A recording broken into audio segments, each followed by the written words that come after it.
recognize the gentleman from Illinois, Mr. Jackson.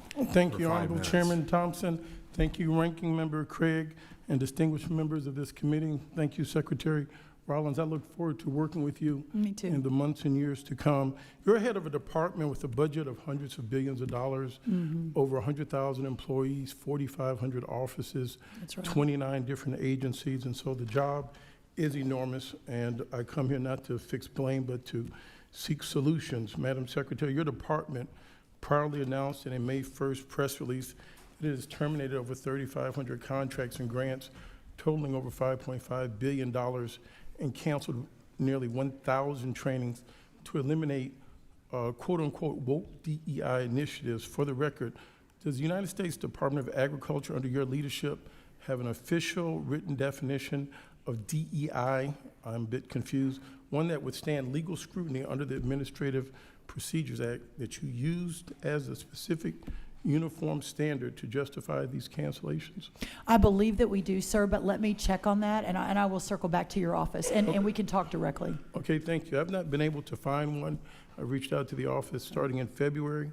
So I would simply just assume at this point, for the record, that the answer would be written no.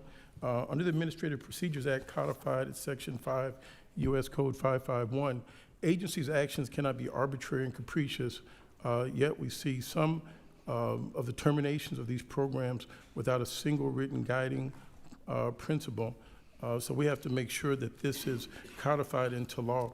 Under the previous Secretary of Agriculture, we had a blueprint and outline of where the department was going. I hope in the weeks and months to come, this is on the thing. The Department of Agriculture has operated consistently by giving us a blueprint. The second question I would have for you, your department has canceled outreach and recruitment in the name of eliminating DEI. So I don't know what it is that's being eliminated, that's being cut, because this DEI is very vague. It means many things to many people.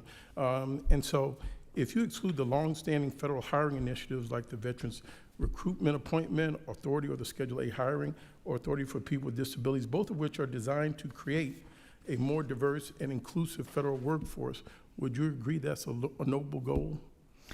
Well, the first thing I'll say, and I really actually appreciate the conversation, is that the president clearly has been very clear in his directive. We are operating under his executive order on all of the above. Reclaim my time. I appreciate that because I fundamentally disagree with I the president, and I can appreciate your integrity, but the president is simply wrong on this, and I hope more people in the administration can speak up to him. He can make a mistake, but it seems like people get very confused and obtuse around him. The federal definition of diversity explicitly includes these groups: the disabled, the rural Americans, which are all groups that have faced barriers to federal employment in the past. By canceling many of these programs unintentionally, they become collateral damage.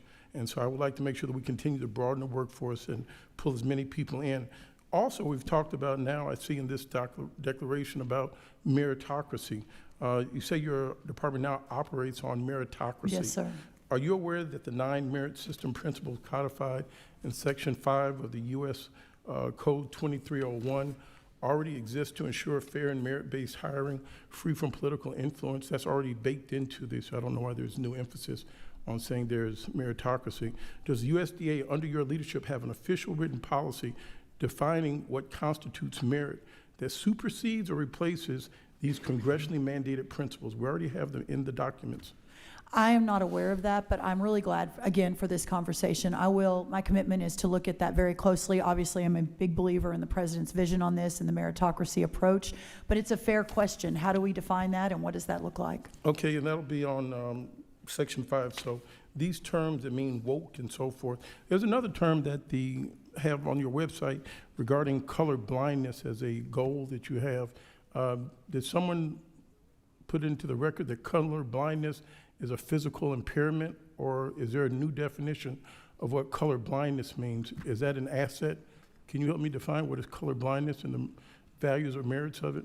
My understanding is this is from the executive order at the president's directive, and that we are looking at merit and the best possible employees for the American farmers. So color blindness, are we talking about having a lack of racial equity, racial justice? Is that the code word for it? Okay, well, the president, again, is wrong, because you know the case of Pigford versus Glickman. It's already been history.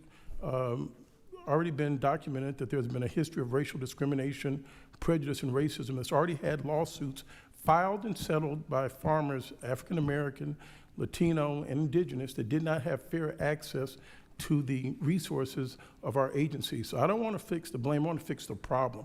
But if some people are willfully blind, if he wants people going around the Department of Agriculture with mismatched clothes because he is now championing blindness, I think that's wrong, and that should not be classified and singled out. Mr. Chairman, I yield back and thank you for your time. Gentleman's